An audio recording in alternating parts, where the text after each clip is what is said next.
നമസ്കാരം.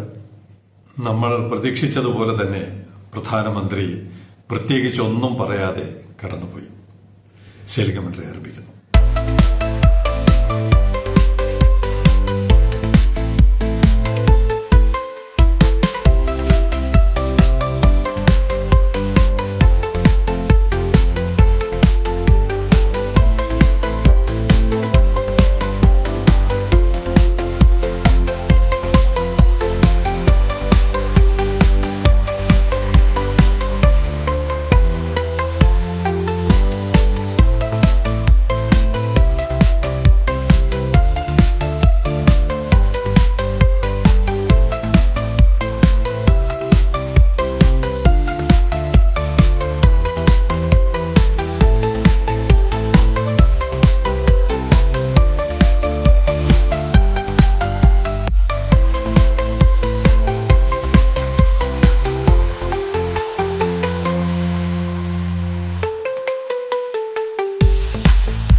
അധികം സംസാരിക്കാൻ പറ്റുന്ന ഒരു സാഹചര്യമല്ല. ഉപവാസത്തിന്റെ നട്ടുച്ചയ്ക്കാണ്, മൂർധന്യത്തിലാണ് ഈ പ്രസന്റേഷൻ എടുക്കുന്നത്. അതുകൊണ്ട് തന്നെ വളരെ ഡെപ്തുള്ള ഒരു സ്റ്റോറി ചെയ്യാനുള്ള ഒരു ആരോഗ്യമില്ല, ക്ഷമയില്ല. അതിനിടയ്ക്ക് ഞാൻ പ്രധാനമന്ത്രിയുടെ ലൈവ് നേരിട്ട് കണ്ടു. 2014 നേരിട്ട് കാണാൻ പറ്റിയില്ല, കേൾക്കുകയായിരുന്നു. ഇപ്പോൾ പൂർണ്ണമായും നേരിട്ട് കാണുകയും അദ്ദേഹത്തിന്റെ ബോഡി ലാംഗ്വേജ് ഒക്കെ മനസ്സിലാക്കുകയും ചെയ്തു. പ്രത്യേകിച്ച് ഒരു ആവേശവും നൽകാതെ അദ്ദേഹം കടന്നുപോയി. ഇത്രയധികം 8,000 കോടി രൂപ ഇപ്പോൾ തന്നെ മുടക്കിക്കഴിഞ്ഞ 18,000 കോടി ഇനി മുടക്കാനിരിക്കുന്ന മൊത്തത്തിൽ അങ്ങനെ ഒരു പ്രൊജക്ട് രാജ്യത്തിന് സംഭാവന നൽകിയ ഒരു സംസ്ഥാനത്തിനോട് അദ്ദേഹം നീതി കാണിച്ചോ എന്ന് നമ്മളെങ്കിലും തിരിച്ചറിയണം. അദ്ദേഹം കുറെ കാര്യങ്ങൾ പറയുന്നുണ്ടായിരുന്നു. ഒരു മാരിടൈം ഇക്കോണമിയുള്ള ഗുജറാത്തിന്റെ പശ്ചാത്തലത്തിൽ നിന്ന് വരുന്ന ഒരു പൊതുപ്രവർത്തകൻ എന്നുള്ള നിലയ്ക്ക് അദ്ദേഹത്തിന് കടലും കപ്പലും ഒക്കെ കുറെയൊക്കെ അറിയാം. പ്രത്യേകിച്ച് ഒരു അദാനിയുടെ വളർച്ച നേരിട്ട് കണ്ടുകൊണ്ടിരിക്കുന്ന ഒരാളെന്നുള്ള നിലയ്ക്ക് അത് പ്രത്യേകം അറിയേണ്ടതാണ്. അങ്ങനെ ചെറിയ ചില കാര്യങ്ങൾ പറഞ്ഞു. ഒട്ടും ഡെപ്ത് ഇല്ലാത്ത കുറച്ച് കാര്യങ്ങളാണ് അദ്ദേഹം പ്രസംഗത്തിൽ പറഞ്ഞത്. 75% ട്രാൻസ്ഷിപ്മെന്റ്, ഇന്ത്യയുടെ ട്രാൻസ്ഷിപ്മെന്റ് നടക്കുന്നത് പുറത്താണ്, ഇന്ത്യയിലല്ല. ആ കണക്കിൽ നിന്ന് നമുക്ക് ആ ട്രാൻസ്ഷിപ്മെന്റ് ഇന്ത്യയിലോട്ട് കൊണ്ടുവരാൻ കഴിയുന്ന ഒരു പ്രൊജക്റ്റാണ് നമ്മുടെ തുറമുഖം എന്ന് അദ്ദേഹം പറയുന്നുണ്ടായിരുന്നു. ആ ഒരൊറ്റ കണക്ക് വെച്ചുകൊണ്ട് തന്നെ അദ്ദേഹം കേരളത്തിന് ഉദാരമായ പ്രൊജക്റ്റുകൾ അനൗൺസ് ചെയ്യേണ്ടതായിരുന്നു. കാരണം ഒരു പോർട്ടിനും, ഇന്ത്യയിലെ ഒരു പോർട്ടിനും ചെയ്യാൻ പറ്റാത്ത തരത്തിൽ ഇന്ത്യയുടെ ട്രാൻസ്ഷിപ്മെന്റ് തിരിച്ചു കൊണ്ടുവരാൻ കഴിയുന്ന ഒരു പോർട്ടാണെന്ന് അദ്ദേഹം തന്നെ മനസ്സിലാക്കിയ സ്ഥിതിക്ക് അതിന് ആനുപാതികമായ ക്രെഡിറ്റ് സംസ്ഥാനത്തിന് കൊടുക്കേണ്ടതായിരുന്നു. പക്ഷേ നിർഭാഗ്യവശാൽ അത് കൊടുത്തില്ല. പിന്നെ അദ്ദേഹം പറഞ്ഞത് ഉപരിപ്ലവമായ ചില കാര്യങ്ങളാണ്.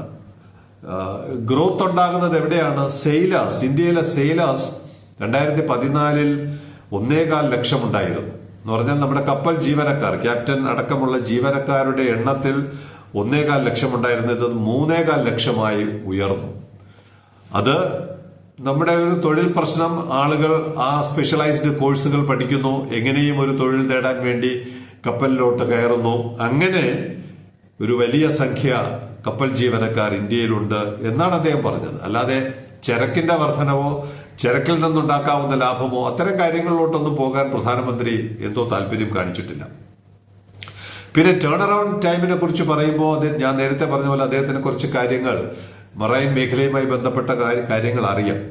ടേൺ അറൌണ്ട് ടൈമിലും 30% കുറവ് വന്നു എന്നാണ് അദ്ദേഹം പറയുന്നത്. ഇന്ത്യയുടെ അദ്ദേഹത്തിന്റെ കമ്പാരിസൺ ചിലപ്പോൾ 2014 ആയിരിക്കാം, 2014 മുതലുള്ള കമ്പാരിസന്റെ ഭാഗമായിട്ട് അദ്ദേഹത്തിന്റെ പീരീഡിൽ 30% ടേൺ അറൌണ്ട് ടൈം കുറഞ്ഞിട്ടുണ്ട്.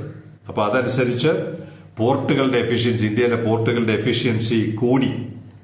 പിന്നെ അദ്ദേഹം പറഞ്ഞത് ആഗോളതലത്തിൽ ആദ്യത്തെ 30 പോർട്ടുകളിൽ 2 പോർട്ടുകൾ ഇന്ത്യയിലുള്ള 2 പോർട്ടുകളാണെന്ന് അദ്ദേഹം പറയുന്നുണ്ടായിരുന്നു. അത് എത്രത്തോളം ശരിയാണെന്ന് പരിശോധിക്കാനുള്ള സമയം കിട്ടിയില്ല.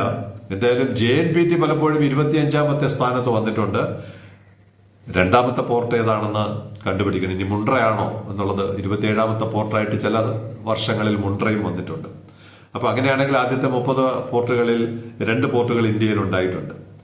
പിന്നെ അദ്ദേഹം പറഞ്ഞത് G20യുടെ ഭാഗമായിട്ട് നമ്മുടെ ഇവിടെ നിന്ന് മുംബൈയിൽ നിന്ന് ഗൾഫ് നാടുകൾ വഴി യൂറോപ്പിലോട്ട് പോകേണ്ട പുതിയ IME India middle east Europe IMEU എന്ന് പറയാവുന്ന ഒരു റൂട്ടിനെ കുറിച്ച് അദ്ദേഹത്തിന് അറിയാം. G20യിൽ അദ്ദേഹമാണ് അത് സൈൻ ചെയ്തത്, അല്ലെങ്കിൽ അതിന് നേതൃത്വം കൊടുത്തത്.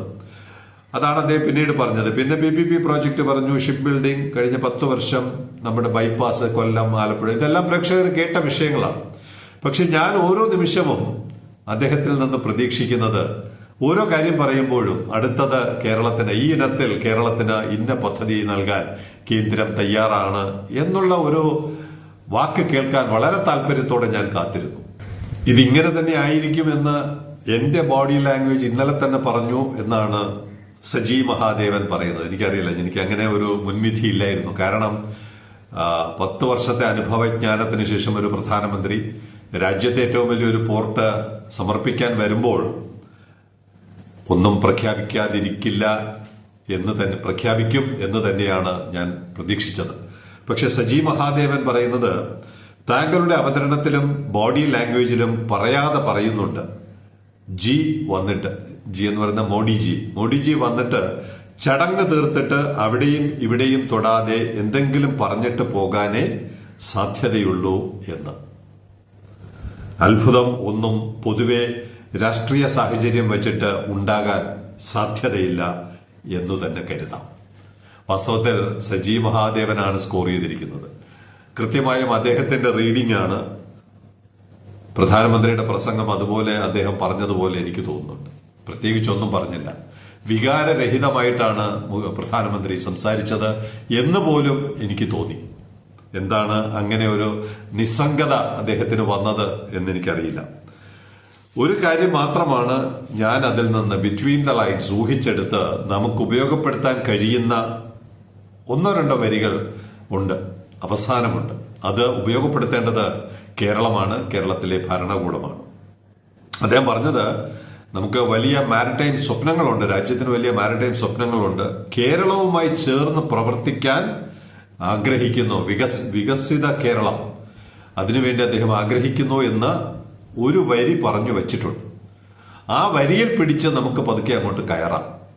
ഒരു പ്രത്യേക ടീമിനെ, കേരള സർക്കാർ ഒരു പ്രത്യേക ടീമിനെ ഉണ്ടാക്കി പ്രധാനമന്ത്രിയുടെ ആ വരിയിൽ നിന്നുകൊണ്ട് ഞങ്ങൾ ഇന്ന പ്രപ്പോസലുകൾ നൽകുന്നു, ഇന്ത്യയുടെ മാരിടൈം സ്വപ്നം സാധ്യമാക്കാൻ ഞങ്ങളാൽ കഴിയുന്നത് ഞങ്ങൾ ചെയ്തു, ഇനി തുടർന്ന് കേന്ദ്രം നൽകണം എന്ന് പറയുന്ന തരത്തിൽ വളരെ സ്റ്റഡീഡായിട്ട് പ്രൊജക്റ്റുകൾ നമ്മുടെ ഇവിടുത്തെ തുറമുഖവുമായി ബന്ധപ്പെട്ട് ഇനി വരാവുന്ന വികസന പ്രവർത്തനങ്ങൾ, കണക്ടിവിറ്റി മാത്രമല്ല, ഇനി ഞാൻ ഉദ്ദേശിക്കുന്നത് മുഴുവൻ മാനുഫാക്ചറിംഗ്, വാല്യൂ അഡീഷൻ തുടങ്ങിയ വലിയ വലിയ പ്രൊജക്റ്റുകളുടെ ഒരു സാധ്യത, അതിനുവേണ്ടിയുള്ള പ്രപ്പോസലുകൾ, കപ്പൽശാല, മെട്രോ, എത്രയും വേഗത്തിൽ മെട്രോ ആരംഭിക്കണം, വിമാനത്താവളത്തിന്റെ വികസനം, കാരണം ഇത് ഇന്റർലിങ്ക്ഡ് ആണ്.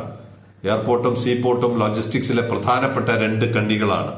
അങ്ങനെ വലിയ പദ്ധതികളുമായിട്ട് കേന്ദ്രത്തെ സമീപിച്ചാൽ, പ്രത്യേകിച്ച് പ്രധാനമന്ത്രിയുടെ PMO, പ്രധാനമന്ത്രിയുടെ ഓഫീസിൽ തന്നെ നമുക്ക് പ്രൊജക്ടുകൾ നൽകാൻ പറ്റുന്ന ഒരു ഇര ഇട്ടുകൊണ്ടാണ് അദ്ദേഹം പ്രസംഗം അവസാനിപ്പിച്ചത്. നമുക്ക് അത് ഉപയോഗപ്പെടുത്തിക്കൊണ്ട് മുന്നോട്ട് പോയാൽ പല കാര്യങ്ങളും നേടിയെടുക്കാൻ പറ്റും. അദ്ദേഹം നേരിട്ട് വന്ന് കണ്ട് പ്രൊജക്ടിന്റെ സാധ്യതകൾ മനസ്സിലാക്കി, വമ്പൻ കപ്പൽ സെലസ്റ്റിനോ, മരസ്കായെ പോലുള്ള വലിയ കപ്പൽ തന്നെ അവിടെ ഉണ്ടായിരുന്നു.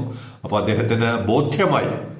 ഒരു കാര്യം കൂടി അദ്ദേഹം ഇടയ്ക്ക് പറയുന്നുണ്ടായിരുന്നു, ഗുജറാത്തുകാർ അദാനിയോട് പരാതിപ്പെടും, ഇത്രയും വലിയ പോർട്ട് ഗുജറാത്തിന് നൽകാതെ കേരളത്തിന് നൽകിയതിൽ ഗുജറാത്തുകാർ പരാതിപ്പെടും. കാരണം കേരളത്തിനല്ല നൽകിയത്, ഗുജറാത്തുകാരോട് പറയേണ്ടത് കേരളത്തിനല്ല നൽകിയത്, രാജ്യത്തിനാണ് അദാനി ഗ്രൂപ്പിന്റെ ഈ പോർട്ട്, കേരള ഗവൺമെന്റിന്റെ ഈ പോർട്ട്. അതുകൊണ്ട് പരിഭവത്തിന്റെ ആവശ്യമില്ല. നമുക്ക് പ്രധാനമന്ത്രിയുടെ പ്രസംഗത്തിന്റെ അവസാനത്തിൽ നിന്ന് കടിച്ചു തൂങ്ങി കയറി കേരളത്തിന്റെ തുടർന്നുള്ള വികസനത്തിന് വേണ്ടിയുള്ള പ്രവർത്തനങ്ങൾ നമുക്ക് നടത്താം.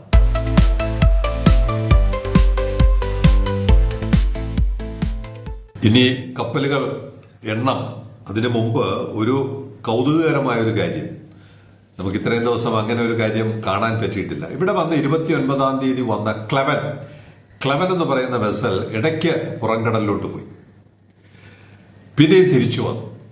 29, 30, 1 ദിവസങ്ങളിൽ ഇവിടെ ഉണ്ടായിരുന്നു. എന്തുകൊണ്ടാണ് ഈ കപ്പൽ ഇടയ്ക്ക് പുറംകടലിലോട്ട് പോയതെന്ന് ഞാൻ പലരോടും ചോദിച്ചു. ഇപ്പൊ ചിലർ പറഞ്ഞ സ്വെല്ലുണ്ടായിരുന്നത് കാരണം ബർത്തിൽ നിന്ന് മാറി എന്നുള്ളതാണ് കിട്ടിയ വിവരം.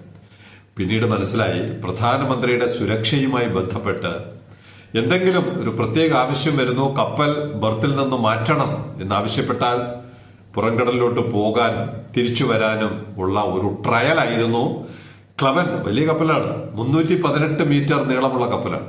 അത്രയും വലിയ കപ്പലിനെ 1-2 തവണ അങ്ങോട്ടും ഇങ്ങോട്ടും ഓടിച്ചിട്ടുള്ള ഒരു ട്രയൽ പോലും നമ്മുടെ ഇവിടെ നടന്നു. ഒരു പുതിയ അറിവാണ്, ഒരു പുതിയ സാഹചര്യമായിരുന്നു. ഇനി നമുക്ക് കഴിഞ്ഞ ദിവസങ്ങളിൽ വന്ന കപ്പലുകൾ ഏതാണെന്ന് കൂടി അറിയാം.